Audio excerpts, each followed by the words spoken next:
በቃኝ። የኔ ልጅ ባልወልድህም አሳድጌሃለሁ። እናትህ ነኝ። በቃ ወይዘሮ ዛራ ወደ ኪችን መሄድ ትችላለሽ ካልክ ምን ያደርጋለሽ?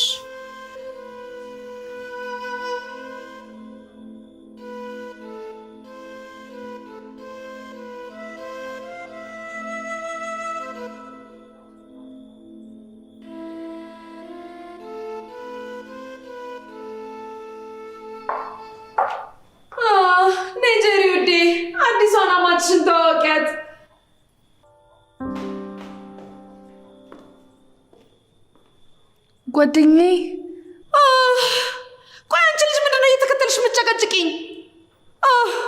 እኔ ያላንቺ ስለማይሆንልኝ ነው።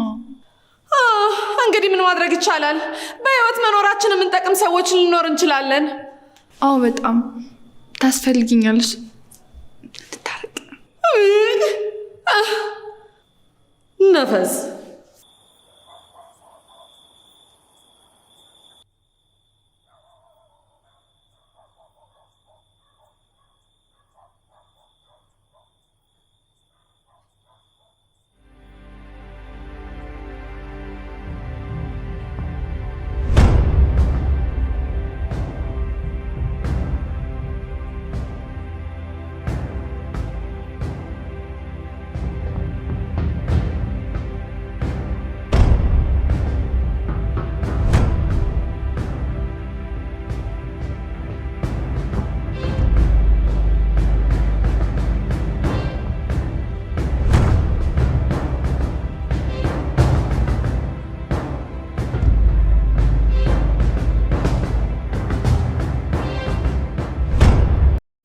ሰላም ጤና ይስጥልን። ውድና የተከበራችሁ የቻናሌ ተከታታዮች እንደምን አላችሁ?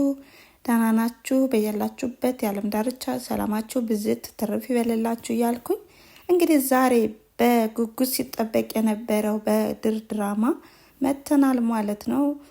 በሚያስገርምና በሚያስደንቅ ሁኔታ አሁን ላይ አምነን እናቱን አጥቷል ማለት ነው። ይኸውም እንግዲህ ሲፈን ለበቀል እንደገባችም ሁላችንም አስበንም ነበረ። ዛሬ ግን ወይዘሮ ሰማን ቀድማለሁ እያለችም ተቀድማለች ማለት ነው። በሚያሳዝን ሁኔታ አምነንም በጣም ልቡ ተሰብሯል። እንግዲህ ጄሪና አምነን ቀለበት ባሰሩበት ቅጽበትም ጊፍት በማለትም የተላከላቸው ካርቶንም የበቀል እንደሆነም እነሱም ተመልክተውም ነበረ። ታዲያ ማን ነው የሚያደርገው? ማን ነው?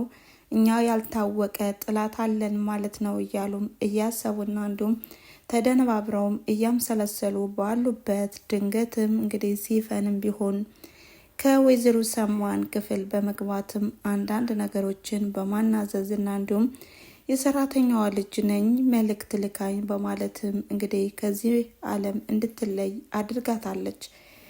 ታዲያም አሁን ላይ ሜርሲም ቢሆን በጣም ደስ ብሏታል ማለት ነው። የላይ ያዘነችና እንዲሁም የተከዘች ብትመስልም ውስጧ ግን በጣም ደስተኛና እንዲሁም ሁሉንም ነገር ተቃለለ ያለች ትመስላለች። በሌላ በኩል የአምነን አክስት መታለች። ከዚህ በፊት የጠረጠራችሁትና እንዲሁም በድርጅቱ ዙሪያ ያሳስባችሁ ሰው የለም ነበር ወይ በማለትም ጠየቀችው። እንዲሁም አምነንም ምንም እንዳላወቀና ምንም እንዳልተፈጠረ እየነገራትም ነበረ።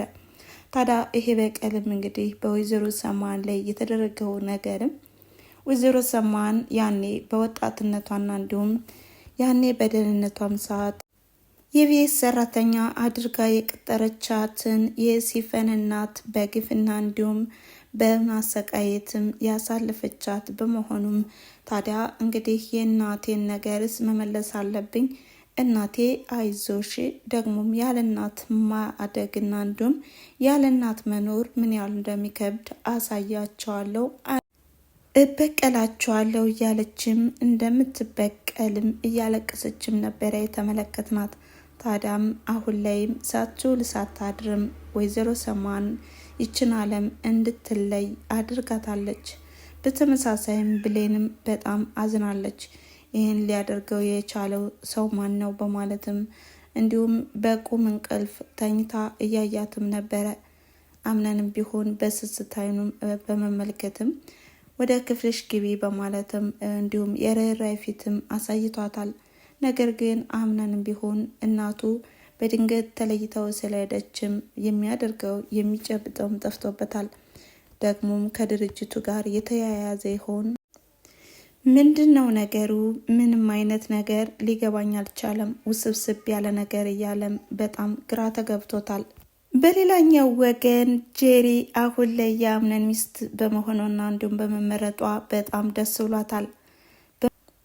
በመቀጠልም እርጉዞች እንደሚያደርጋቸውና ምልክት እንደሚታይባቸው እሷም እጀ ማምሏትም ነበረ። ታዲያ በዚህም በማስመልከት ወዲያውኑ ራሷን ቼክ ስታደርግ ነፍሰ ጡር ሆና አይተዋለች። በዚህም በጣም ደንግጣ ነበረ ቪዲዮ ያቆመው። ጄሪ ለምን ደነገጠች? እንዴትስ በምን አይነት መንገዱ ነው የተቀበለችው? ይሄ ነገር የአምነን ሳይሆን የሌላ ወንድ እንዳይሆን ብዬ አስባለሁ። እንግዲህ የአምነን ቢሆን በደስታና እንዲሁም በፈገግታ ነበረ የምትቀበለው። ለምን ደነገጠች?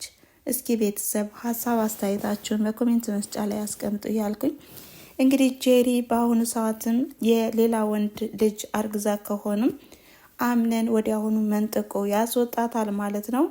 እንዲሁም ብሌንም ቢሆን በእያንዳንዱ ነገሮችም ቢሆን አሁን ላይ አምነንን እየተንከባከበችውና እንዲሁም ራስክን ጠብቅ ከሚመጣውና እንዲሁም ከሚያጋጥም ነገር በሙሉ እያለችም እያሰበችለትና እያበረታቸው እያጽናናቸው ነው። በተጨማሪም አሁን ላይ ጄሪ እንዴትና በምን ሁኔታ እንኳን ማስተዛዘን አልቻለችም። ምክንያቱም ለጄሪ ያለው ነገር የቀለለና እንዲሁም ዝቅተኛም ስለሆነ ስታወራም ሆነ የሆነ ነገር ስታደርግ ምንም አይቀበላትም እና በዚህ አጋጣሚ ጄሪም ቢሆን በጣም ተጨንቃለች።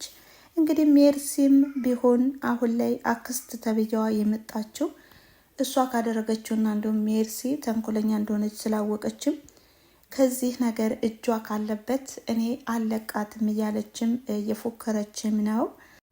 በቀጣይስ በምን አይነት መንገድ ይመጡ ይሆን? ይቺ አክስት ተብያዋ አንድ ባንድ ሚስጥሩን ካወቀችና እንዲሁም ሲፈን በምን አይነት መንገድ ትጋለጥ ይሆን? አሁን ላይ ሲፈን ወዳጅ መስላ እሷ ለመበቀል ነው ከዚህ ቤት የገባችው። እንዲሁም ደግሞ ለሙሽርነት ለመመረጥ ነበረ።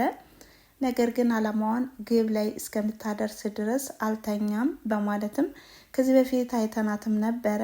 እንዲሁም እንግዲህ ወይዘሮ ሰማን ሜርሲን ለማጥቃት ነበር የቀጠረቻት። ነገር ግን ሲፈንም ቢሆን በዚህ ሰዓትም በገንዛ እጅሽ ከእጄ ላይ ገባሽ አለቀልሽ በማለትም ብዙ ነገሮች እንደሚሳኩላትና እንደሚሆኑላትም ቀድማ አውቃም ነበረ።